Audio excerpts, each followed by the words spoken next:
മഹാരാഷ്ട്ര നിയമസഭാ തെരഞ്ഞെടുപ്പിൽ ഉപയോഗിച്ച വോട്ടിംഗ് യന്ത്രങ്ങളിൽ സംശയം പ്രകടിപ്പിച്ച രാജ് താക്കറെയും രംഗത്ത്. പാർട്ടിയുടെ ഏക എംഎൽഎയും തോറ്റ തെരഞ്ഞെടുപ്പിൽ 14,000 വോട്ടുള്ള ഒരു ഗ്രാമത്തിൽ നിന്നും ഒറ്റ വോട്ട് പോലും ലഭിക്കാതിരുന്നതാണ് താക്കറയെ ചൊടിപ്പിച്ചത്.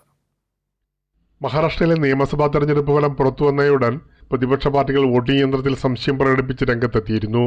ഇപ്പോഴിതാ വൈകിയാണെങ്കിലും വോട്ടിംഗ് യന്ത്രത്തിന്റെ സുതാര്യതയെ ചോദ്യം ചെയ്യുകയാണ് രാജ് താക്കറെയും.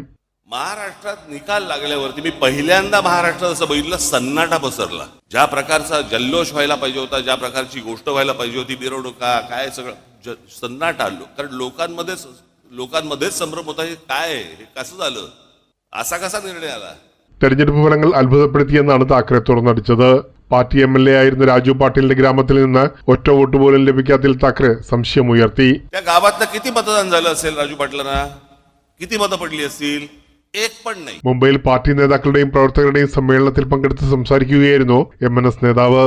ഇക്കഴിഞ്ഞ ലോക്സഭാ തെരഞ്ഞെടുപ്പിൽ BJPക്കായി പ്രചരണം നടത്തിയിരുന്ന താക്കറെ ശരത് പവാറിന് നിയമസഭാ തെരഞ്ഞെടുപ്പിൽ എന്താണ് സംഭവിച്ചതെന്നും ചോദിക്കുന്നു.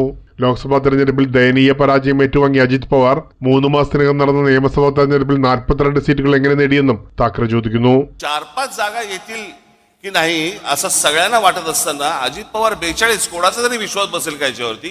അതേസമയം പ്രതിപക്ഷ നേതാക്കൾ വിമർശനങ്ങൾ ഉയർത്തുമ്പോഴും ഇതിനെതിരെ ഒരു നടപടിയും എടുക്കാനാകാതെ നിസ്സഹായാവസ്ഥയിലാണ്. പ്രേംലാൽ, കൈലി ന്യൂസ്, മുംബൈ.